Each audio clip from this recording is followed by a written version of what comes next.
SD Sidomukti, Kecamatan Lamongan. Terima kasih. Assalamualaikum warahmatullahi wabarakatuh. Perkenalkan, nama saya Habib Ramadan Azhar, calon guru penggerak angkatan 10 Kabupaten Lamongan. Di sini saya akan melaksanakan wawancara tentang pengambilan keputusan berdasarkan nilai kebajikan. Oke, selamat pagi Bu Sujiati. Sebelumnya saya mengucapkan terima kasih yang sebesar-besarnya atas waktu yang diberikan oleh Bu Sujiati untuk melaksanakan kegiatan wawancara ini, Bu. Jadi dalam wawancara ini saya ingin bertanya tentang proses pengambilan keputusan, terutama dalam kasus-kasus dilema etika yang Bu Sujiati alami, Bu, selama menjabat menjadi kepala sekolah SDN Sidomukti. Jadi untuk pertanyaan pertama, Bu, Ya. Kira-kira bagaimana biasanya Ibu mengidentifikasi kasus-kasus yang merupakan dilema etika atau bujukan moral di sekolah Ibu? Terima kasih, Pak Afif.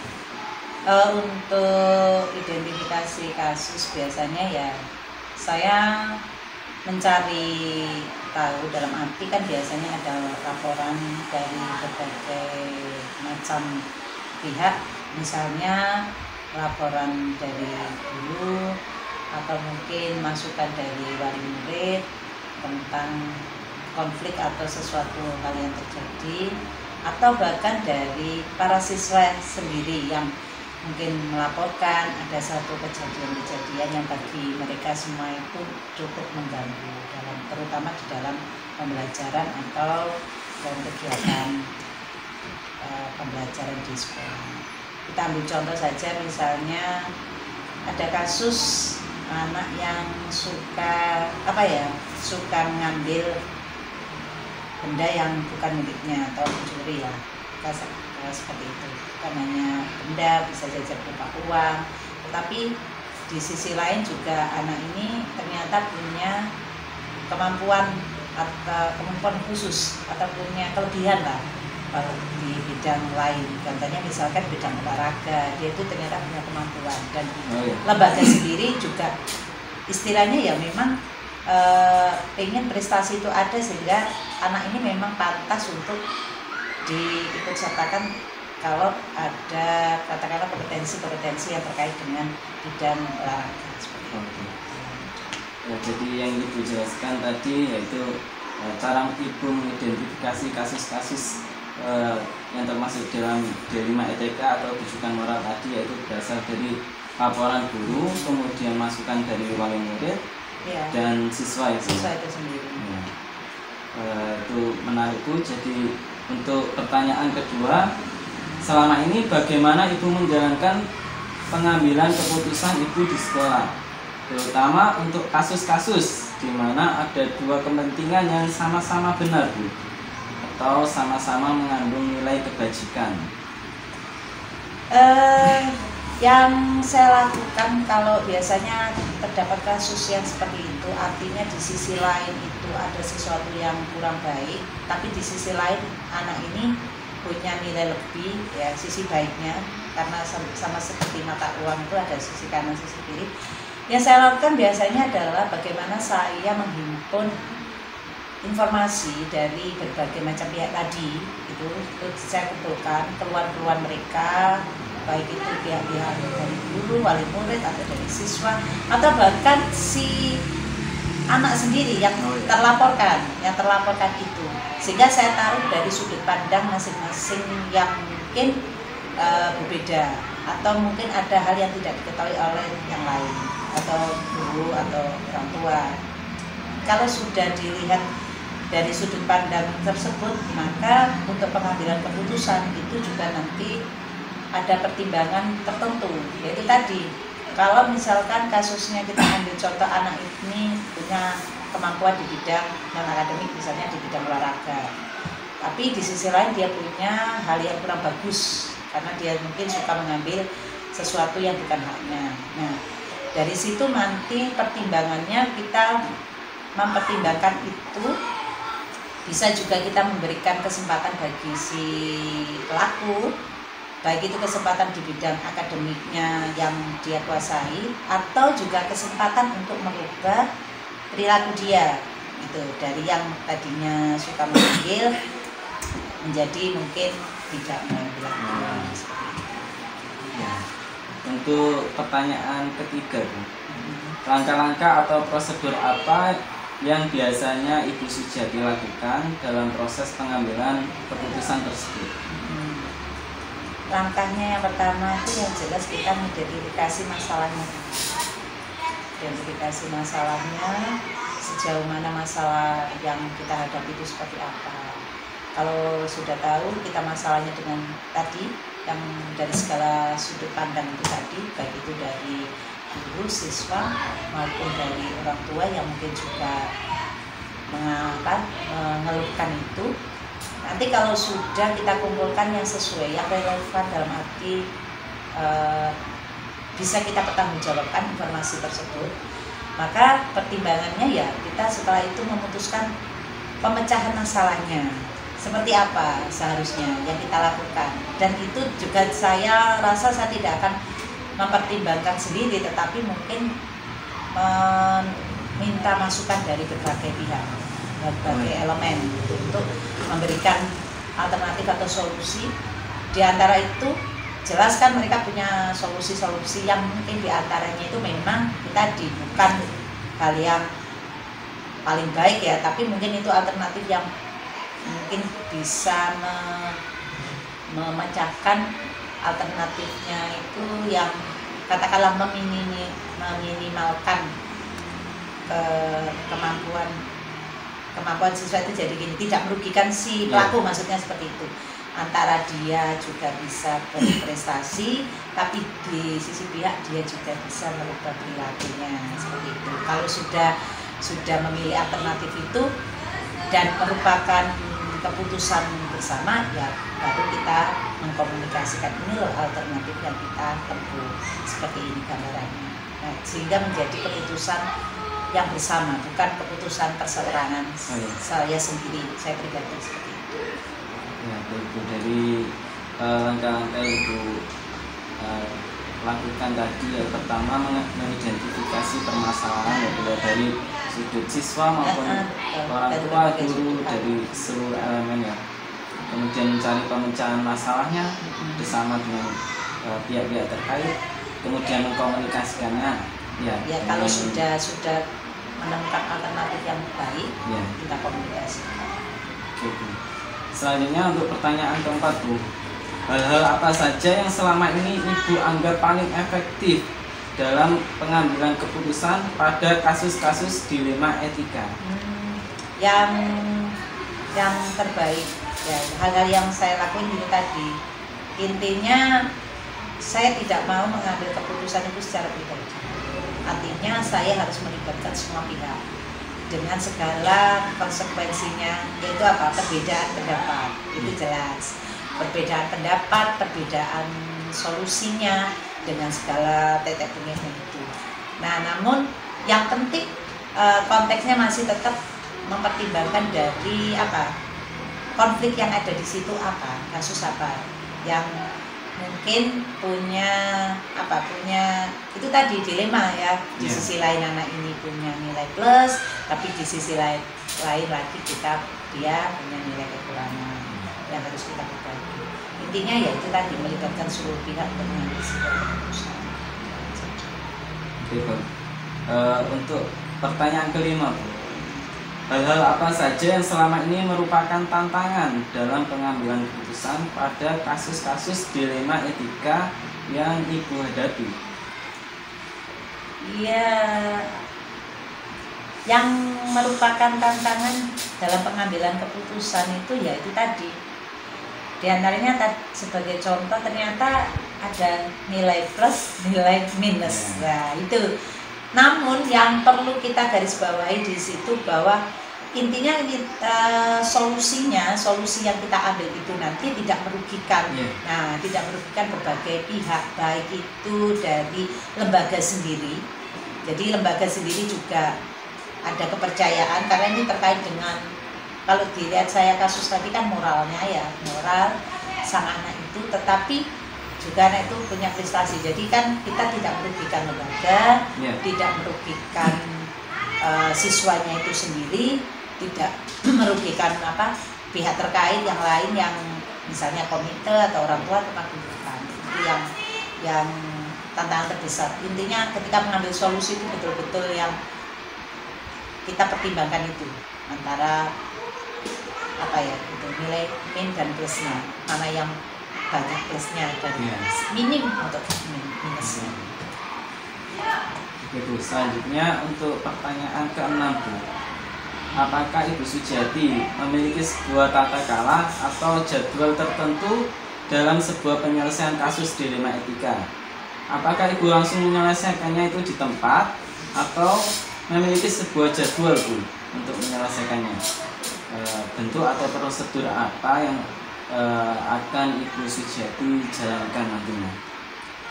Kalau terkait dengan kasus-kasus yang terjadi di lembaga itu, kalau saya pertama itu tidak semua kasus itu kan tidak diselesaikan dalam waktu singkat. Jadi ada ada pemilahan. Ada kasus itu yang tergolong ringan, kemudian sedang, ada juga yang berat. Kalau yang ringan dalam arti bisa diselesaikan pada hari itu, atau mungkin tidak harus saya, guru pun kalau sudah bisa menyelesaikan sebuah konflik, ya sudah kita selesaikan tanpa menunda gitu. Kemudian kalau sedang mungkin butuh waktu dengan itu tadi, dengan berbagai macam pertimbangan, atau mungkin bisa diselesaikan antar, misalnya guru dengan teman sejawatnya saling berkomunikasi, kemudian kepada saya juga memberikan laporan, kemudian diberikan solusi, sudah bisa terselesaikan dalam waktu yang mungkin dalam jangka waktu yang singkat itu. Yang berat, yang berat ini biasanya kita di awal-awal kan sudah ada kasus itu bermunculan, kita himpun kasus-kasus itu kan. Kalau seandainya dia membutuhkan penanganan yang lebih lama, butuh waktu, otomatis kita ada jadwalnya. Dalam arti apa? Bimbingannya. Bimbingan itu kan tidak hanya di dalam pembelajaran juga kan. Ada namanya bimbingan individu, ada bimbingan sosial, ada bimbingan prestasi itu. Nah, hal-hal yang semacam itu yang perlu jadwal. Dan biasanya jadwal ini juga bisa dikomunikasikan dengan gurunya. Guru itu masing-masing kan punya jadwal untuk bimbingan, sehingga itu perlu ada. Nah, itu baru ada penjadwalan gitu. Jadi untuk kasus besar nanti akan dikomunikasikan dengan seluruh elemen sekolah ya? Betul, terus alternatif, terus diberi kesempatan. Kalau memang kasusnya memang berat kan ada waktu. Kira-kira untuk penyelesaian masalah itu butuh waktu berapa lama dalam kesempatan itu? Dalam jangka waktu tertentu, misalnya kita target dia ada perubahan dalam jangka waktu 1 bulan. Kita pantau terus selama 1 bulan. Kalau misalkan butuh lagi waktu, kita perpanjang lagi. Nah, itu ada jadi penjadwalannya seperti itu. Kita ada batasan waktu, kita lihat setelah waktu itu terlampaui bagaimana, kita evaluasi kira-kira masih membutuhkan atau tidak. Kalau masih membutuhkan berarti kita masih melanjutkan. Nah, untuk pertanyaan selanjutnya Bu, adakah seseorang atau faktor-faktor apa yang selama ini mempermudah atau membantu Ibu dalam pengambilan keputusan dalam kasus-kasus dilema etika? Yang pasti kita melibatkan seluruh elemen itu ya. Kemudian yang kedua, biasanya kita bisa juga belajar dari dari internet, artikel, atau mungkin dari buku-buku terkait dengan masalah itu yang timbul. Biasanya kan ada itu. Nanti ada alternatif solusi. Itu sebagai apa? Sebagai gambaran yang kira-kira yang sesuai dengan kasus ini yang mana. Intinya sebagai referensi bagi kita sebelum kita mengambil sebuah keputusan dalam sebuah kasus. Karena kasusnya itu mungkin kadang-kadang sama, tetapi intinya tingkat kedalaman kasus tersebut itu berbeda. Ada yang mungkin parah ya, ada yang ya ternyata hanya level 1 lah kasus ini, ternyata ada juga yang level tinggi, sehingga paling tidak kita tahu lah alternatif yang mana yang sesuai dengan konflik yang terjadi. Jadi untuk penyelesaian kasus tadi, untuk mempermudah tadi yaitu melibatkan seluruh komunitas sekolah Bu ya. Kemudian Bu Sujiati atau mungkin dari pihak seperti guru itu bisa mencari alternatif permasalahan dari artikel ya Bu. Dari baca-baca buku, saya Google kan pintar di situ muncul. Betul sekali. Google kan hebat ya. Sepertinya apa? Kemampuan manusia itu ditaruh di Google semua. Sekarang begitu, anak-anak kecil aja sekarang mbak Google. Tapi ya itu tadi tetap kita berpatok itu hanya referensi. Sebagai referensi saja. Betul. Mereka hanya sebagai referensi saja berarti. Tapi kan keputusan tetap kita yang menentukan yang solusi yang tepat itu seperti apa ya. Merupakan keputusan bersama lah intinya. Ya, dan ini pertanyaan terakhir Bu. Oke. Apa? Dari semua hal yang telah disampaikan Ibu tadi, kira-kira pembelajaran apa yang dapat Ibu petik dari pengalaman Ibu selama mengambil keputusan berkaitan dengan dilema etika? Selama hal-hal yang jelas kasus itu ya itu tadi di setiap lembaga mesti ada kasus yang sama tapi itu tadi tingkatannya berbeda. Nah terus bagaimana kita menyelesaikannya juga mungkin berbeda juga. Terus alternatif yang kita ambil itu bukan alternatif yang di antara sekian itu memang semuanya punya bagus, tetapi kita pilih dengan sesuai dengan situasi kondisi yang menurut kita alternatif yang terbaik di antara banyak solusi itu. Kemudian yang jelas kita juga tidak boleh diam, artinya tetap memperhatikan aspek-aspek dari aspek apapun itu yang mungkin dari aspek si pelaku sendiri itu kita tidak mengesampingkan, tetap harus menjadi pertimbangan dalam pengambilan keputusan, artinya tidak merugikan baik pihak sekolah maupun sang anak sendiri, asalkan itu tidak menyalahi nilai-nilai yang ada itu. Terus kemudian melibatkan banyak orang, artinya seluruh elemen di lembaga itu juga merupakan hal yang bisa membantu kita untuk menyelesaikan masalah. Mungkin itu yang selama ini saya ambil, intinya seperti itu. Ya, jadi dari percakapan ini nanti sebenarnya saya juga belajar tentang cara mengambil keputusan dari Ibu tadi. Ya, tadi strateginya juga. Ya mungkin itu tadi ya sebagai masukan aja. Intinya kan guru juga harus punya proses juga bagaimana menyelesaikan kasus di kelasnya masing-masing kan begitu. Dengan segala keunikan anak kan begitu. Baik Bu, terima kasih atas waktunya untuk melakukan kegiatan wawancara ini Bu. Saya akhiri. Terima kasih sebesar-besarnya. Sama-sama. Semoga manfaat. Ya demikian hasil wawancara berkenaan dengan pengambilan keputusan berdasarkan nilai kebajikan yang ada di lembaga SDN Sidamuti. Terima kasih. Untuk selanjutnya kita akan melaksanakan wawancara dengan Pak Adi Sofan SPD selaku Kepala Sekolah SDN 2 Kalitengah. Assalamualaikum warahmatullahi wabarakatuh. Terima kasih waktunya Bapak Habib yang sudah mewawancarai saya. Perkenalkan nama saya Pak Adi Sofan, Kepala SDN 2 Kalitengah, Kecamatan Sidoarjo. Sukses selalu untuk Habib. Sukses. Assalamualaikum warahmatullahi wabarakatuh. Kembali lagi pada kegiatan wawancara kedua bersama Pak Adi Sofan selaku Kepala Sekolah SDN Kalitengah 1 Kecamatan Sugiyo. Selamat pagi Pak Adi. Ya, sebelumnya saya mengucapkan terima kasih atas waktu yang diberikan oleh Pak Adi yang berkenan untuk melaksanakan kegiatan wawancara ini. Jadi saya dalam kegiatan wawancara ini ingin menanyakan tentang proses pengambilan keputusan yang biasanya dilakukan oleh Pak Adi, terutama pada kasus dilema etika yang sering terjadi di lembaga Pak Adi.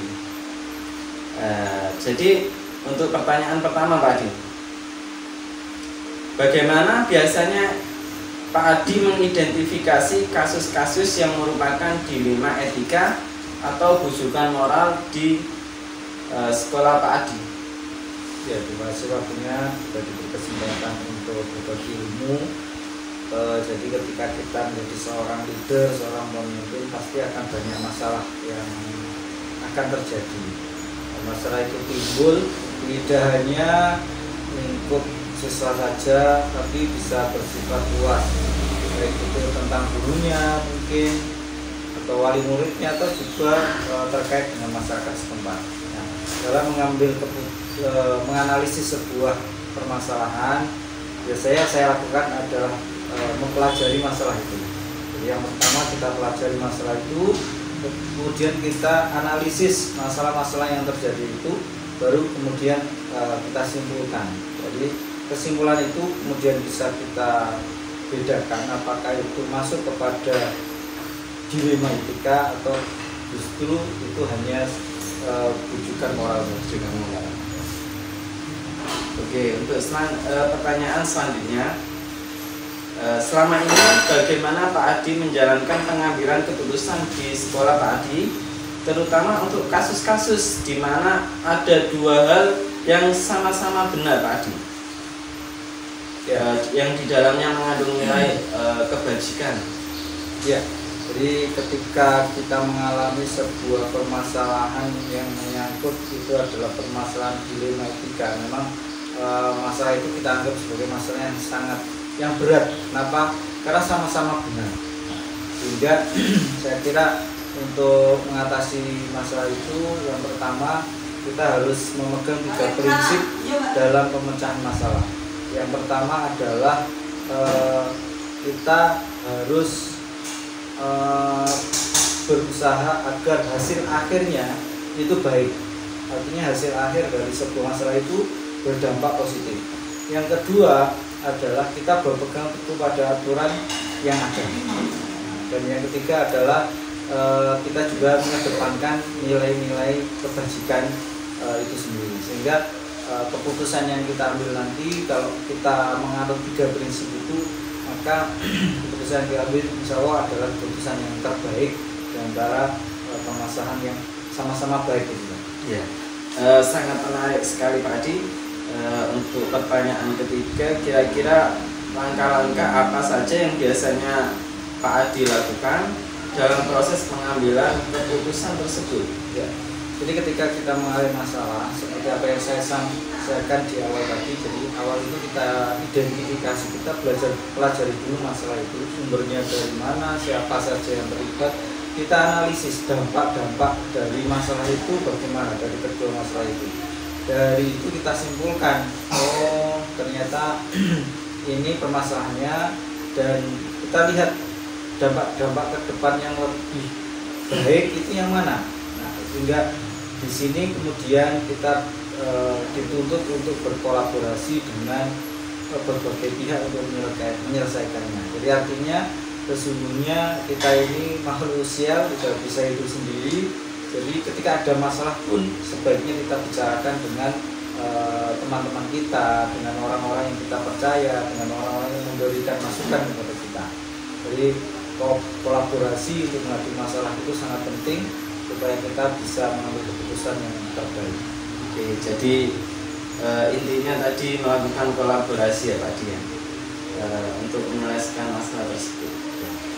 Oke, untuk pertanyaan keempat Pak Adi, hal-hal apa saja yang selama ini Pak Adi anggap paling efektif dalam pengambilan keputusan pada kasus-kasus dilema etika Pak Adi? Ya, jadi sebetulnya untuk menghadapi masalah itu, kalau secara pribadi saya biasanya menggunakan 2 strategi. Strategi yang pertama adalah strategi pendekatan secara atau mencari informasi, mencari pendapat di beberapa forum, ya, forum-forum rapat dan sebagainya, kita bahas bersama. Namun demikian yang tidak kalah pentingnya bagi saya adalah bagaimana kita merangkul kedua individu, orang-orang yang bertikai, orang-orang yang terlibat dari masalah itu, kita dekati secara personal. Saya kira itu juga sangat efektif untuk menyelesaikan sebuah masalah. Oke, jadi ada strategi pendekatan dengan mencari informasi dari berbagai sumber, kemudian merangkul orang-orang yang mengalami masalah untuk dapat menyelesaikan masalah ya nantinya. Nah, untuk pertanyaan kelima Pak Adi, hal-hal apa saja yang selama ini merupakan tantangan dalam pengambilan keputusan pada kasus-kasus dilema etika yang Pak Adi hadapi? Jadi tantangan yang terbesar ketika kita menghadapi sebuah masalah itu ketika kita dihadapkan pada masalah-masalah yang terkait dengan teman dekat kita, sahabat kita. Maka kadang ada rasa uluk pakewo, ada rasa sungkan itu muncul. Yaitu tantangan terbesar.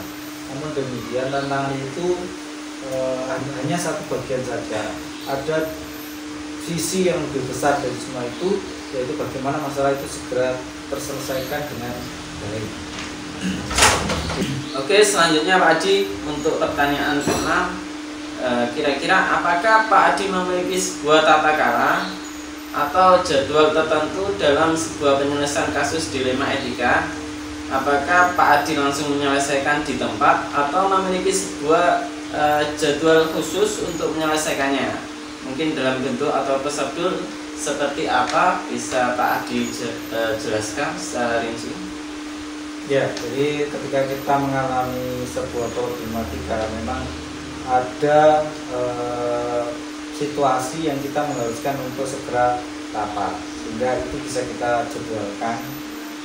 Kapan rapatnya, tempatnya di mana, pukul berapa, itu bisa kita jadwalkan. Tapi ada kasus-kasus lain yang mungkin harus segera kita tindak lanjuti, maka itu kita tidak menjadwalkan, sehingga kita lihat situasinya. Kalau memang masalah itu bisa diatasi bersama, jangka waktunya bisa lebih longgar, maka itu bisa kita jadwalkan. Tapi ketika ada momen-momen khusus untuk segera ditindaklanjuti, maka kita tidak menunggu adanya jadwal. Jadi harus segera untuk diselesaikan. Ya, jadi intinya itu kondisional ya Pak, sesuai dengan momen dan tingkat permasalahan yang dihadapi di lembaga tersebut. Selanjutnya untuk pertanyaan ke-7 Pak Adi, adakah seseorang atau faktor-faktor apa yang selama ini mempermudah atau membantu Pak Adi dalam pengambilan keputusan dalam kasus-kasus dilema etika yang terjadi di lembaga Pak Adi? Ya, jadi untuk menghadapi sebuah masalah, yang pertama kita memang harus meminta nasihat kepada orang lain, orang yang lebih tua mungkin, atau bisa nasihat dari atau saran dari Bapak Ibu dengan guru. Saya kira sangat penting sekali. Namun terlepas dari itu semua, bahwa kita semuanya ini tidak lepas dari sebuah permasalahan, maka kita berlindung kepada Allah, meminta kepada Allah supaya permasalahan itu segera bisa teratasi. Oke, ini pertanyaan terakhir Pak Adi. Dari semua hal yang telah disampaikan, pembelajaran apa yang dapat Pak Adi petik dari pengalaman Pak Adi dalam pengambilan keputusan dilema etika ini? Ya, jadi Pak Bib nanti mungkin akan menjadi seorang pemimpin. Jadi pemimpin itu pasti akan dihadapkan pada masalah-masalah yang terjadi, maka sejujurnya apapun masalah yang terjadi itu dibicarakan, tidak dipendam sendiri. Jadi ada orang-orang terdekat kita, ada orang-orang yang bisa membantu kita, teman-teman kita di lembaga kita, atau orang lain yang bisa menasihati kita, itu bisa membantu kita. Namun terlepas dari itu, masih ada satu kekuatan yang tidak bisa kita lupakan dan harus kita yakini, bahwa sebenarnya masih ada Allah yang akan membantu kita, dan kita berharap semua masalah itu bisa teratasi. Dan insya Allah dengan ridhonya semua itu bisa diatasi dengan sebaik-baiknya. Ya, luar biasa Pak Adi. Ya, memang kita harus bergantung kepada Allah SWT ya Pak Adi. Kemudian saatnya kita berikhtiar tadi dengan melibatkan komunitas sekolah dalam menyelesaikan kasus dilema etika. Oke, terima kasih Pak Adi atas wawancara pada kasus dilema etika yang ada di lembaga Pak Adi. Saya akhiri, pamit. Demikian wawancara kedua dengan Pak Adi selaku Kepala Sekolah SDN 1 Kalitengah. Selanjutnya kita menuju proses evaluasi. Assalamualaikum warahmatullahi wabarakatuh.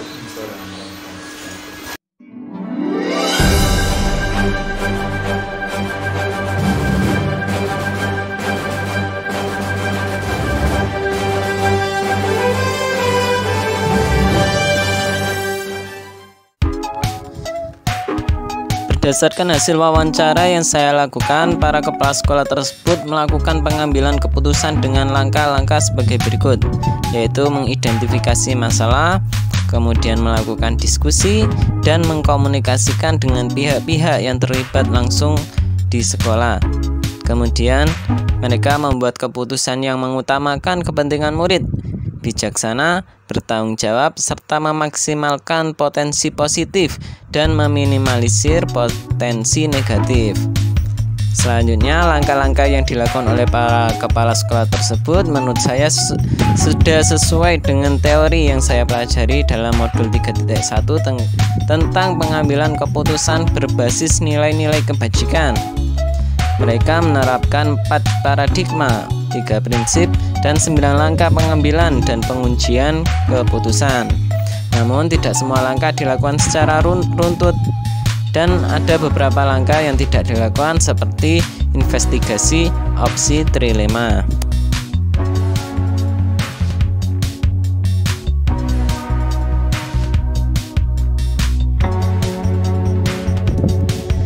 Berdasarkan hasil wawancara, terdapat beberapa kesamaan dalam pendekatan kedua kepala sekolah tersebut, yaitu mengidentifikasi masalah dan mengumpulkan fakta-fakta, melakukan diskusi dan komunikasi dengan berbagai pihak, terutama yang terlibat dalam masalah tersebut.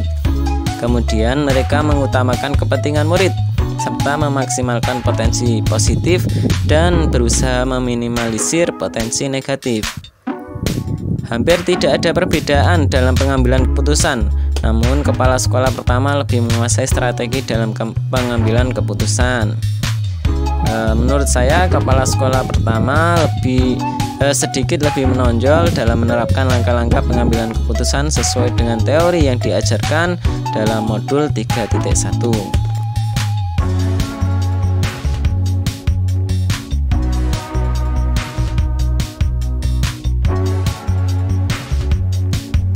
Adapun rencana ke depannya, para pimpinan tersebut jika menghadapi permasalahan dilema etika atau bujukan moral akan melaksanakan tahapan-tahapan pengambilan keputusan sesuai dengan 4 paradigma, 3 prinsip, dan 9 langkah pengambilan dan pengujian keputusan secara lebih menyeluruh, termasuk pengujian dan investigasi opsi trilema. Untuk mengukur efektivitas pengambilan keputusan, mereka akan melakukan pengujian benar salah, merefleksikan keputusan yang telah dibuat, serta meminta saran dan masukan dari pihak lain yang terkait dalam pengambilan keputusan tersebut.